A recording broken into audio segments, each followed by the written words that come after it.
Nah, next, bagaimana cara kita bisa menentukan pilihan?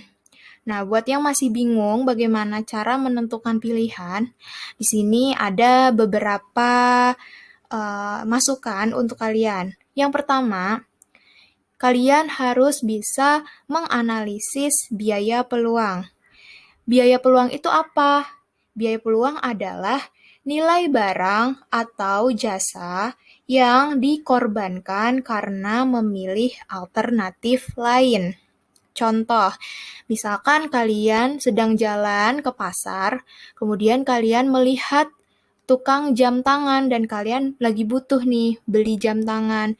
Nah, di sana ada jam tangan mahal yang bermerek dan jam tangan yang biasa saja dan harganya itu cukup terjangkau bagi kalian. Nah, misalkan harga yang mahal itu 500.000, sedangkan harga jam tangan yang biasanya hanya 100.000. Nah, di biaya peluang ini, kalian harus rela nih mengkorbankan yang 500.000 tersebut, meskipun kalian memang sebenarnya tertarik dengan jam tangan yang harga 500.000. Tetapi yang paling kalian butuhkan hanya untuk melihat waktu saja kan, tidak untuk dipakai untuk yang lain-lain.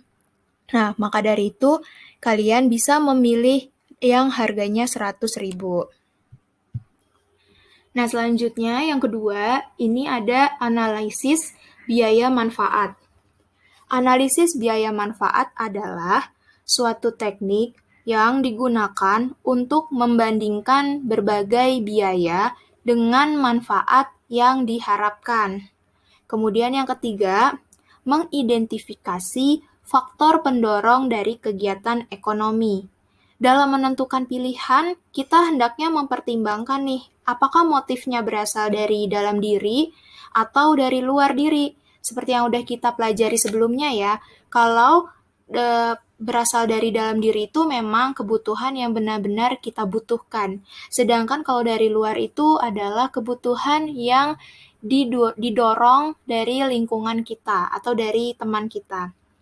Nah, kemudian yang selanjutnya kita harus bisa menyadari trade-off. Nah, trade-off ini apa? Trade-off adalah situasi ketika seseorang harus membuat keputusan untuk memilih suatu hal dengan mengorbankan hal lain dengan alasan ekonomis.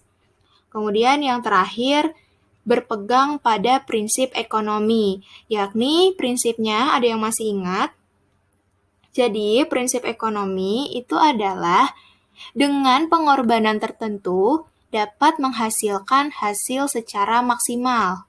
Atau dengan pengorbanan kecil tetapi kita bisa dapat hasil tertentu.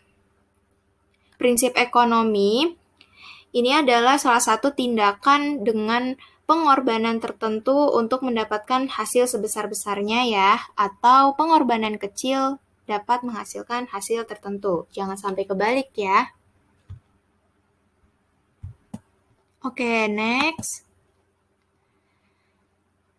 Selanjutnya kita akan mengetahui prinsip yang mendasari seorang konsumen untuk melakukan kegiatan ekonomi. Yang pertama, prinsip yang mendasari seorang konsumen yakni konsumen itu membuat keputusan dengan mempertimbangkan alternatif. Maksudnya di sini adalah, misalkan kalian itu ingin berbelanja suatu produk. Nah, sedangkan produk tersebut terdapat dua pilihan. Dan di antara dua pilihan tersebut, fungsinya itu atau manfaatnya sama. Nah, kalian harus bisa memilih dengan harga yang murah saja, seperti contohnya tadi jam tangan ya. Jam tangan kan fungsinya sama, tetapi dengan harganya yang berbeda, kalian bisa memilih untuk yang harganya lebih terjangkau dengan diri kalian. Atau misalkan harganya sama, tetapi fungsinya beda. Nah, kalian bisa melihat dari manfaat yang paling kalian butuhkan, seperti itu. Nah, selanjutnya, konsumen harus membuat keputusan tanpa informasi sempurna, tetapi pengetahuan dan pengalamannya itu akan membantu. Contoh nih, Misalkan kalian ingin membeli es krim. Nah, tetapi ternyata es krim yang kalian beli itu rasanya tidak enak. Nah, itu adalah salah satu pengalaman yang bisa kalian gunakan untuk membeli es krim di masa mendatang.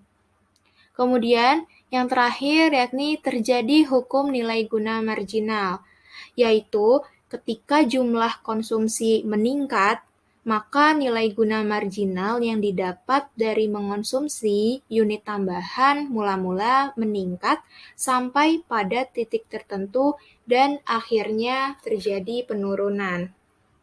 Dan ada satu lagi yang perlu kalian ketahui, prinsip yang mendasari konsumen adalah pendapatan.